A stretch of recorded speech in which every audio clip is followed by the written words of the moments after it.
pas une descendance, mais qui va aller séjourner dans un pays étranger. Amen. Qui ne sera pas leur pays. Et moi, je jugerai cette nation-là et je ferai sortir ton peuple avec des grandes richesses. Amen. Abraham a vécu son temps, il est même mort. Isaac est venu au monde. Isaac s'est marié. Il a vécu son temps, il est mort. Jacob est venu à travers Isaac. Jacob a eu les 12 patriarches. Et des 12 patriarches est venu maintenant les enfants d'Israël. Amen. Et des années plus tard, nous voyons aussi Moïse venir au monde. Amen. Moïse fuit même l'Égypte, il va dans le désert. Mais comme le temps de l'accomplissement de la promesse de Dieu était arrivé, Dieu est parti chercher Moïse. Amen. Parce que Dieu avait besoin d'un homme qui devait accomplir cette promesse-là. C'est vrai. Si Dieu veut faire quelque chose avec toi, peu importe où tu seras, Dieu viendra te chercher. C'est vrai. Peu importe la condition de ta vie, Amen. peu importe dans quel genre de péché tu seras, Dieu viendra te chercher. Ah, ça c'est vrai. Pourquoi? Amen. Parce que personne d'autre ne peut prendre ta place. Non. Alléluia. Amen. Tu as une place devant Dieu. Tu as de la valeur devant Dieu. Et ta place à toi, personne d'autre ne peut le prendre. Et ta place à toi ne dépend pas de la vie que tu mènes. Que tu sois dans le péché, que tu sois dans la maladie, si ce temps-là est arrivé, Dieu viendra te chercher. Dieu est parti chercher Moïse. Amen. Parce que personne d'autre ne pouvait prendre la place de Moïse. Ça c'est vrai. Il fallait seulement que ça soit Moïse pour que cette promesse que Dieu avait faite à Abraham puisse s'accomplir. Amen. Dieu descend lui-même, mais il envoie Moïse. Et Moïse est parti. Nous connaissons tous l'histoire. Il a libéré le peuple d'Israël. Les enfants d'Israël ne pouvaient pas dire: oh, Dieu ne nous avait pas promis que cet homme-là sera Moïse. Ça c'est vrai. S'ils pouvaient dire ça, ils allaient mourir en Égypte. C'est Dieu qui choisit ses envoyés. Amen. Ce n'est pas l'homme. Non. C'est Dieu lui-même. Quelle que soit sa nationalité, ça dépend de Dieu. Ça ne dépend pas de toi. Non. Dieu peut faire quitter quelqu'un de l'Est jusqu'à l'Ouest. Ça c'est vrai. Pour aller accomplir sa parole. Pour aller accomplir sa promesse. Et cette promesse-là que Dieu avait fait à Abraham s'est accomplie à travers de Moïse. Alléluia. Or, quand Dieu faisait cette promesse à Abraham, Dieu n'avait pas mis le nom de Moïse. C'est ça. Dieu n'avait pas dit que l'homme qui va le délivrer s'appellera Moïse. D'ailleurs, Dieu n'avait même pas dit que ça sera un homme. Dieu avait dit que moi-même je descendrai et je sauverai ce peuple-là. Et Dieu descend, mais voici qu'il l'a accompli au travers de humains. Voilà pourquoi, mes amis, ne négligez jamais les serviteurs de Dieu. Ça, c'est vrai. Quel que soit son niveau de titre, quelle que soit sa taille, quelle que soit sa tribu, quelle que soit sa dialecte, quelle que soit sa couleur, quelle que soit sa peau. Si c'est un envoyé de Dieu, vous le négligez, vous ratez les bénédictions. Nous croyons ça. Si vous le considérez, vous recevez les bénédictions. Ça, c'est la loi de Dieu. Moïse a accompli une promesse qui a été faite, il n'était même pas né. Mais cette promesse s'est accomplie au travers de Moïse. Et les enfants d'Israël ont reçu Moïse. Ils ont crié à Moïse. Et voilà, ils ont été délivrés. Ils ont été libérés. Nous lisons Ésaïe chapitre 49. Nous allons prendre quelqu'un d'autre. Ésaïe chapitre 49. Nous sommes en train de parler de l'envoyé de Dieu. Verset 6. Ésaïe chapitre 49, verset 6. Écoutez ce que la Bible dit. Nous prenons une autre personne. Ésaïe chapitre 49, à partir du verset 6. Oui. Il dit, c'est peu que tu sois mon serviteur pour relever les tribus de Jacob et pour ramener les restes d'Israël. Je t'établis pour être la lumière des nations, pour porter mon statut jusqu'aux extrémités. Mon salut jusqu'aux extrémités de la terre. Amen. Amen. Dieu est en train de faire une autre promesse. Amen. C'est Ésaïe qui prophétise. Ésaïe dit que Dieu est en train de promettre d'élever un autre serviteur qui sera la lumière pour les nations. Amen. Et qui va amener le salut jusqu'aux extrémités de la terre. Alléluia. C'est Ésaïe qui prophétise. Ésaïe donne sa prophétie, il fait sa vie et il part. Amen. Il termine sa vie, il part. Et le salut partout dans le monde. Amen. Et ce salut-là, oui, jusqu'aux extrémités de la terre. Alléluia. Amen. Et qu'on devait parler de l'évangile que lui va prêcher. Et ce serviteur de Dieu-là devait être une lumière, Amen, pour les nations. Alléluia. Alléluia. Amen. Acte chapitre 13. Ésaïe a prophétisé, il est parti. Il est parti, c'est fini. Acte chapitre 13, verset 46-47. Écoutez, maintenant, un jour, un homme apparaît et il prend cette écriture, il dit, cet homme-là dont on parlait, c'est moi. Acte chapitre 13, verset 46 et 47.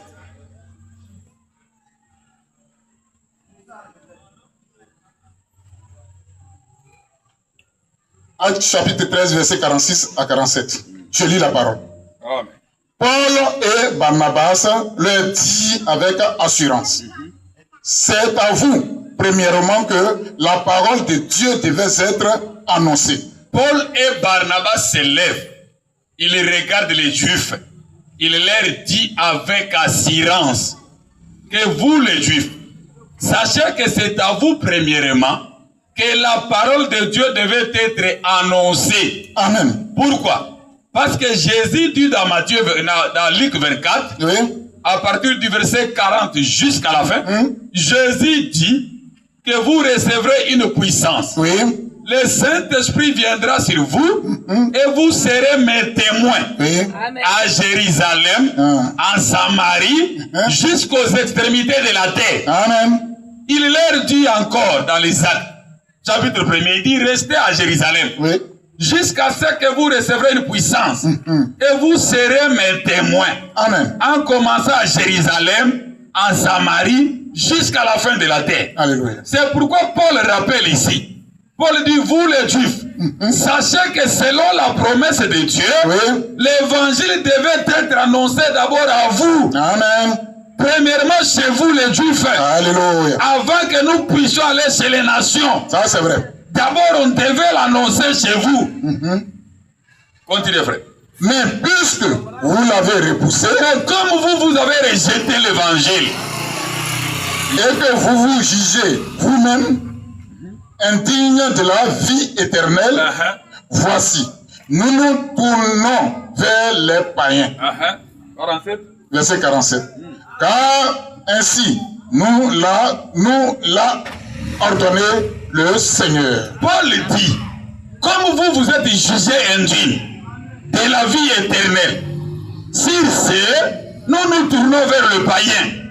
Ma sœur et mon frère, ne te juge jamais indigne de la vie éternelle. Amen. Ne te dis pas que ce que moi je suis, ce que moi je fais, Dieu ne me connaît pas. Amen. Ne dis jamais ça. Alléluia. Ne te sous-estime pas. Amen. Oh, moi je ne peux pas servir Dieu.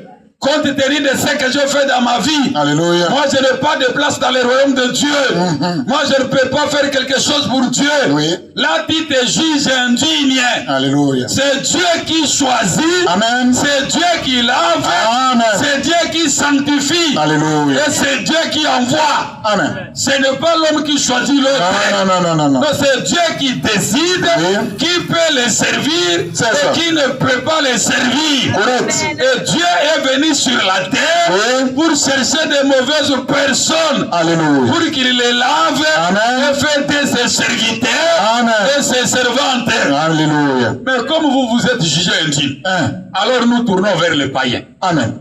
Et Paul le dit. D'ailleurs, c'est ce qui nous a été dit envers les seigneurs. Qu'est-ce qui leur a été dit par les seigneurs? Ok. J'étais établi pour être la lumière des nations. Vous écoutez? Amen. Esaïe prophétise là-bas. 800 ans avant, Esaïe dit que Dieu va élever un homme, qu'il va faire la lumière pour les nations. Et cet homme-là va amener l'évangile partout dans le monde. Amen. Mais Paul vient 800 ans après. Paul dit que quand Esaïe prophétisait, c'était le Seigneur qui nous parlait. Alléluia. Le Seigneur me parlait à moi, Paul. Amen. Le Seigneur disait qu'il m'a établi la lumière pour les nations. Amen. Alléluia. Amen. Paul a pris l'écriture et il s'est identifié. Amen. Moïse avait pris l'écriture et il s'est identifié. Amen. Nous avons lu le dimanche que Jean-Baptiste même avait pris l'écriture, il s'est identifié. Amen. Notre problème, ce n'est pas que tu sois prophète, que tu sois envoyé ou pas. Notre problème, tu dois nous montrer les écritures qui parlent de toi. Amen. Là où tu t'identifies. Toi, tu dis que tu es envoyé, mais tu refuses la Bible. Tu dis aux gens de ne pas croire la Bible. Donc c'est Satan qui t'a envoyé. Ce n'est pas Dieu qui t'a envoyé. Ça, c'est vrai. Parce que Dieu est la parole. Alléluia. Si c'est Dieu qui t'a envoyé, tu vas t'identifier dans la parole. Amen. Alléluia. Amen. Tu dis que c'est Dieu qui t'a envoyé. Mais le premier envoyé de Dieu, qui est le Seigneur Jésus-Christ, toi tu ne veux pas de lui. Tu dis aux gens de ne pas croire en Jésus. Mais qu'on puisse te croire toi. Non, mais disons-nous d'abord la vérité. Alléluia. Si on met un noir ici, une personne de la peau noire, c'est ça. On met un blanc ici. Moi, je vais croire à qui? Je vais croire à un noir. Est-ce qu'il y a quelque chose de bon qu'un noir peut faire plus qu'un blanc? Vous connaissez ça? C'est ça. Non, mais c'est faux. Les micros que nous utilisons ici, c'est un noir qui a fait ça. Non, non. Les habits que nous portons, c'est un noir qui a fait. Même la manière de construire comme ça, c'est les noirs qui ont montré. C'est ça. Les ampoules là, c'est les noirs qui ont montré. C'est ça. Non, mais les blancs sont quand même sérieux. Amen. Ils sont quand même un peu sérieux.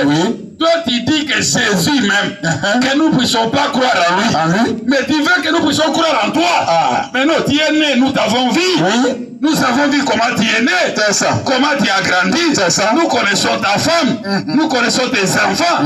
Nous ne pouvons pas rejeter Jésus pour te suivre toi. C'est ça. C'est clair que tu n'es pas envoyé de Dieu. Alléluia. Tu allais t'identifier dans la parole. Oui, ça c'est vrai. Alléluia. Ça c'est correct. Paul dit, quand le Seigneur parlait à Isaïe, que j'étais établi la lumière pour les nations, il parlait de moi. Alléluia. Lisez vrai. Amen. Pour porter le salut jusqu'aux extrémités de la terre. C'est ce qu'Isaïe avait dit. Chapitre 49, verset 6.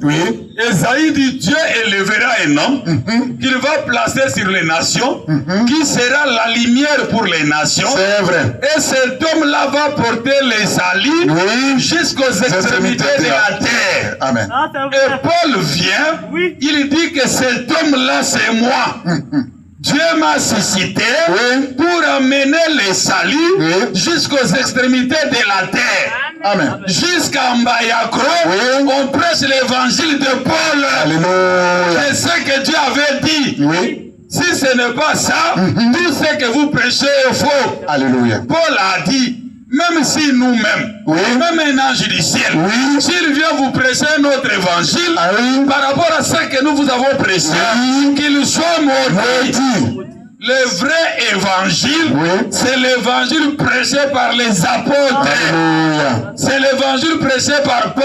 Alléluia. Paul était la lumière pour les gens des nations. Amen. Il était la lumière pour nous les païens. Alléluia. Il est venu avec les saluts jusqu'aux extrémités de la terre. même ce soir, ce que nous prêchons en Brayako, c'est l'évangile du salut. L'évangile prêché par Paul. Donc il s'est identifié dans les Écritures. Alléluia. Amen. Jusque-là, nous sommes d'accord. Amen. Mais il y a une autre promesse. Oui. Il y a une autre promesse. Amen. Il a été promis dans la Bible. Oui. Nous sommes dans Luc chapitre 17. Frère, lisez Luc chapitre 17. À partir du verset 26. Verset 26 jusqu'au verset 29. Luc chapitre 17 à partir du verset 26. Je lis la parole. Amen. Ce qui arriva du temps de Noé arrivera de même au jour du Fils de l'homme. Amen. Qu'est-ce qui arriva du temps de Noé? Les hommes Vous mangeaient. allez trouver ça dans Genèse chapitre 6. Genèse chapitre 6 à partir du verset 1er. Amen. La Bible dit, Amen. lorsque les hommes commençaient à se multiplier, Oui. les gens étaient devenus nombreux sur la terre. Le Fils de Dieu vit que les filles des hommes étaient belles. Amen. Et il commença à les prendre pour femmes. Alléluia. Et le péché était devenu nombreux sur la terre. Amen. Le bien était devenu mal. Le mal était devenu bien. C'est juste. C'est ce qui arriva au temps de Noé. C'est vrai. Maintenant ici la Bible dit que les choses là qui étaient arrivées au temps de Noé arriveront de même en ce temps de la fin. Ça c'est vrai. Il y aura un temps où les mêmes choses qui se passaient du temps de Noé vont se passer encore sur la terre. Alléluia. Et je t'informe déjà, Ça c'est vrai. même toi qui m'écoutes à la maison, que ce temps-là, c'est bien maintenant. Alléluia. Les choses qui étaient arrivées du temps de Noé sont en train de se passer sur la terre. Ça. C'est juste. Qu'est-ce qui arriva? Au verset 27. Uh-huh. Les hommes mangeaient, buvaient, se mariaient et mariaient leurs enfants. Réfléchissez vous-même. Vous ne voyez pas aujourd'hui les gens aiment beaucoup manger? C'est ça. Les gens aiment beaucoup boire. Vous ne voyez pas ça? Même les endroits où il n'y avait pas de cabaret, on a des cabarets maintenant. Même là où il n'y avait pas de restaurants, on a des restaurants partout. Vous ne voyez pas que les gens se marient beaucoup? Tout le monde veut seulement se marier. C'est ça. C'est ça les choses qui se passaient au temps de Noé. Lisez, frère. Jusqu'au jour où Noé entra dans l'âge. Le déluge vint. Et les filles tous périrent. Amen. Verset 28. Oui. Ce qui arriva du temps de Lot arrivera pareillement. Les hommes mangeaient, buvaient, achetaient, vendaient, plantaient, bâtissaient. Au verset 29. Mais le jour où Lot sortit de Sodome, une pluie de feu et de soufre tomba du ciel et les filles tous périrent. Amen. Au temps de Lot, les gens mangeaient, les gens buvaient, les gens se mariaient leurs enfants. On ajoute un détail qui n'était pas au temps de Noé. Les gens bâtissaient des maisons. Les gens construisaient. Vous ne voyez pas ça aujourd'hui? Ça c'est vrai. Partout on construit. Le développement. Vous ne voyez pas ça aujourd'hui? La ville est en train de se développer partout. Même là où il y avait des brousses, maintenant ça devient des quartiers. Ça c'est vrai. Quoi ça? Les signes du temps de la fin. Amen. Les signes du temps de Noé. Les signes du temps de l'autre. Alléluia. Mais les gens étaient dans la distraction jusqu'à ce que Noé entra dans l'arche. Les gens étaient dans la distraction jusqu'à ce que l'autre sortit de Sodome. C'est la même chose aujourd'hui. Les gens sont dans la distraction jusqu'à ce que nous aussi nous allons partir. Alléluia. Et le feu va embrasser la terre. Ça c'est vrai. Alléluia. Ça c'est vrai. Mais ne soyez pas de ce nombre-là. Ne soyez pas dans cette distraction. Réveillez-vous. Le temps n'est plus. Le temps est déjà passé. Et dans cette confusion ici, Dieu promet une autre lumière. Comme Paul, comme Moïse, comme Jean-Baptiste, Dieu promet une autre lumière. Il doit venir pour sauver les élus, pour les faire sortir dans la situation de Sodome, dans la situation de Noé. Ça c'est vrai. Alléluia. Amen. Est-ce que vous êtes en train de recevoir? Amen.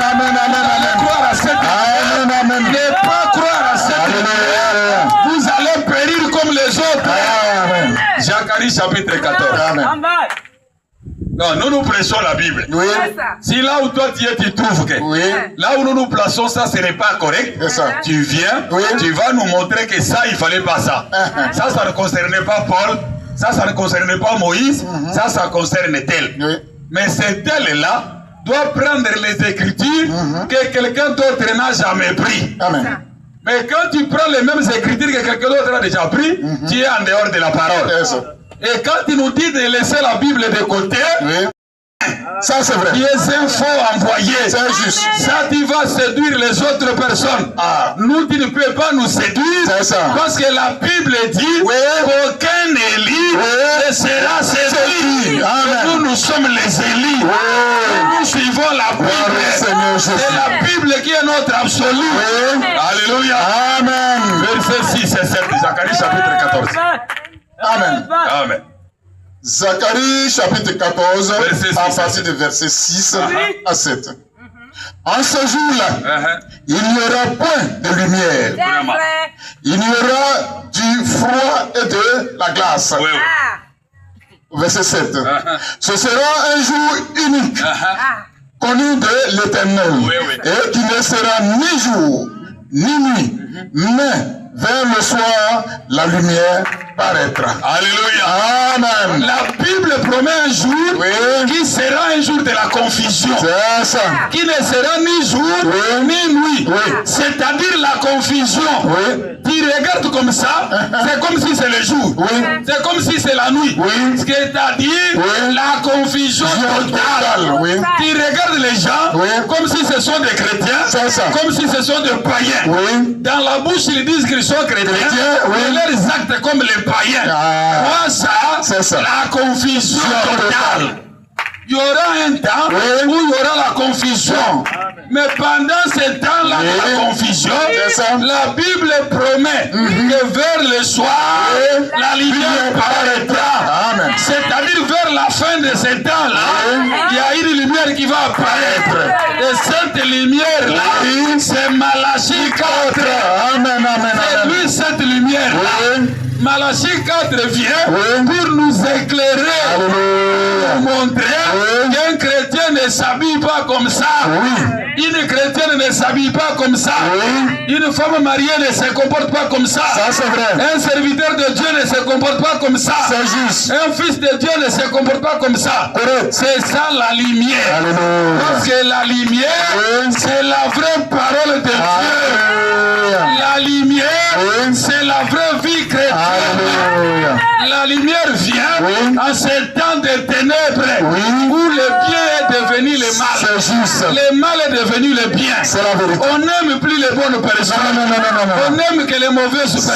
ça, c'est ça. Moi, ça, Oui. la confusion totale. Amen. Or, la Bible a promis Oui. que mon peuple ne sera jamais dans la confusion. Amen. Donc sortez de la confusion. Alléluia. Venez croire à la lumière Oui. qui est la parole de Dieu. Alléluia. Alléluia. Amen. Jean chapitre 1. Amen. C'est quoi la lumière? Amen. Jean chapitre 1 à partir du verset 2. Jean chapitre 1. Jean chapitre 1. À partir du verset 2. Elle était au commencement. C'est Avec quoi ça? Dieu. C'est la parole. La parole était au commencement avec Dieu. Amen. Toutes choses ont été faites par elle. Amen. Amen.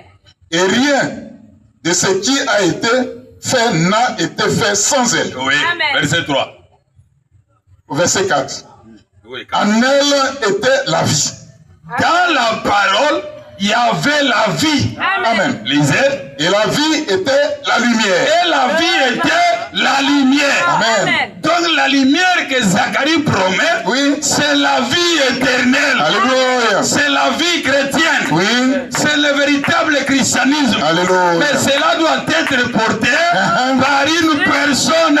Amen. Dieu doit envoyer une personne personnes qui doivent venir avec cette lumière-là, avec la prédication de la parole, pour dire aux gens que ça c'est rouge, ça c'est bleu, ça c'est le paganisme, ça c'est le christianisme. C'est la vérité. Et cet homme-là, c'est Malachie 4, verset 5 à 6. Alléluia. Et cela s'est accompli dans la personne du nom de William Marion Branham.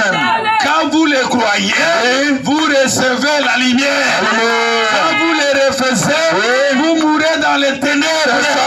Il n'est pas notre Dieu et il ne le sera jamais. Paul n'était pas Dieu. Moïse n'était pas Dieu. Jean-Baptiste n'était pas Dieu. Branham aussi était un messager, un envoyé de Dieu, selon Malachie 4, selon Zacharie 14, 5, selon Luc 17, 30, pour manifester la lumière qui est la vie éternelle. Voilà pourquoi nous avons crié à lui. Si le peuple d'Israël n'avait pas crié à Moïse, il n'allait pas sortir de l'Égypte. Ça c'est vrai. Si les Juifs n'avaient pas crié à Jean-Baptiste, il n'allait pas reconnaître Jésus. Ça c'est Jean qui a présenté Jésus, qui a dit voici l'agneau de Dieu qui ôte le péché du monde. Si le peuple des nations n'avait pas crié à Paul, on n'allait pas connaître Jésus-Christ. C'est la même chose. En ce temps de la fin, où le temps est comme le temps de Sodome et de Gomorrhe, si tu ne reçois pas William Marion Branham, tu ne seras jamais sauvé. Ça c'est vrai. Ce n'est pas que lui vient te sauver, il vient te pointer le sauveur. Alléluia. Il vient te présenter le sauveur. Il vient te dire que le véritable Dieu, c'est le Seigneur Jésus-Christ. Il vient te dire que le véritable baptême d'eau, c'est le baptême au nom de Jésus. Il vient te dire que le pardon de péché, c'est au travers de la confession, la croyance au nom les hommes. On n'applique pas l'huile dans le corps des femmes. Ici, nous prions pour les malades, les imposant les mains. Nous chassons les démons. On ne confisque pas l'argent des gens. Disons aux gens, venez avec les offrandes dans la maison de Dieu. Ce n'est pas une obligatoire. Quand vous les croyez, vous recevez les salis. Quand vous ne les croyez pas, vous allez mourir comme les gens du temps de ça. C'est vrai. Le temps est arrivé que nous puissions vous dire la vérité. Ça, c'est juste. En ce temps de la fin, Dieu a envoyé un messager. Et ce messager-là, c'est William Marion Branham. Il est venu avec un ainsi dit le Seigneur pour nous présenter le vrai Jésus. Et le vrai Jésus, c'est la parole de Dieu. Alléluia. Voilà pourquoi la Bible dit, ne crée rien petit troupeau, parce que votre Dieu a trouvé bon de vous révéler le royaume. Vous qui avez déjà Christ là, soyez dans la joie, soyez dans l'allégresse. Toi qui n'as pas encore Christ là, c'est le moment de croire, de se faire baptiser dans l'eau au nom de Jésus-Christ pour le salut de ton âme. Est-ce que vous le croyez? Vous le croyez? Et le Dieu d'Abraham, votre Dieu, béni, qu'il puisse pardonner vos péchés, qu'il sauve vos âmes, vos problèmes, qu'il vous élève, que cette église soit bénie, soit étonnée, et que Dieu va faire pour vous. Sache que Jésus-Christ est Dieu, non mais le vrai prophète, et que je suis le serviteur de Dieu. Soyez bénis. Priez le Seigneur. Amen. Prions le Seigneur. Éternel Dieu, Père, nous voulons encore te dire.